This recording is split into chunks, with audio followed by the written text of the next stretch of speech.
Bonjour. Chaque année, 85 000 entreprises font l'objet d'un contrôle URSSAF et 60% d'entre elles subissent un redressement pour fraude. Un contrôle URSSAF fait toujours un moment stressant pour un chef d'entreprise, particulièrement lorsqu'il y est confronté pour la première fois. Pour bien comprendre comment se passe un contrôle URSSAF, notre expert s'appelle François Taquet. Il est avocat spécialiste en droit du travail et protection sociale. Maître, je me tourne vers vous. Toutes les entreprises sont-elles concernées par un contrôle URSSAF et peut-on y échapper ? Et non, on ne peut pas échapper au contrôle URSSAF et il concerne toutes les entreprises. Un contrôle URSSAF a pour but de vérifier que les employeurs respectent les règles de calcul et de paiement des cotisations de sécurité sociale. Cette vérification va porter sur l'année en cours et sur les 3 dernières années civiles. C'est ce que l'on appelle la prescription de 3 ans. Une entreprise est contrôlée en moyenne tous les 3 à 5 ans. Et sachez qu'il ne faut pas nécessairement être fraudeur pour être redressé. Au contraire, le contrôle URSSAF épingle la plupart du temps des personnes de bonne foi. D'où l'importance de bien comprendre la procédure. Concrètement, maître, comment se passe un contrôle URSSAF ? Comme en matière fiscale, il n'y a pas qu'un type de contrôle, mais plusieurs.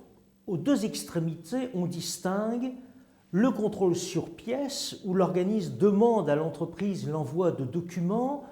Cela concerne les entreprises de moins de 11 salariés. Le contrôle par échantillonnage, qui concerne à l'autre extrémité les grosses entreprises, où la vérification sera faite par sondage. Mais dans presque la moitié des cas, le contrôle opéré sera sur place, c'est-à-dire dans les locaux de l'entreprise. Dans tous les cas, le contrôle doit respecter un principe, celui du principe du contradictoire. Cela veut dire tout simplement que les manquements constatés doivent être discutés.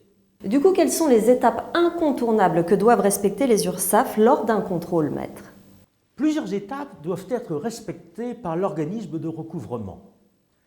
Tout d'abord, l'envoi d'un avis de contrôle qui indique à quelle date l'inspecteur se rendra dans l'entreprise.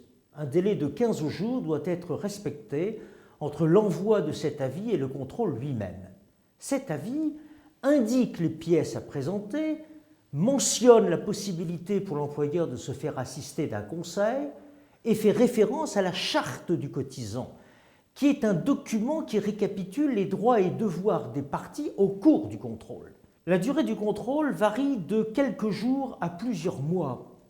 Au cours de cette vérification, l'inspecteur aura accès à tout document utile dans le cadre de sa mission et pourra interroger tout salarié. Au terme du contrôle, l'inspecteur enverra ses observations à l'employeur, éventuellement assorties du redressement. À compter de cet instant, la réglementation oblige au respect d'un échange entre l'URSSAF et le cotisant. Le cotisant aura un délai de 30 jours pour répondre aux observations. Et s'il use de cette faculté, l'URSSAF devra répondre à ces remarques avant toute poursuite de procédure. Enfin, au terme de ces échanges, l'organisme enverra à l'entreprise une mise en demeure pour réclamer son dû.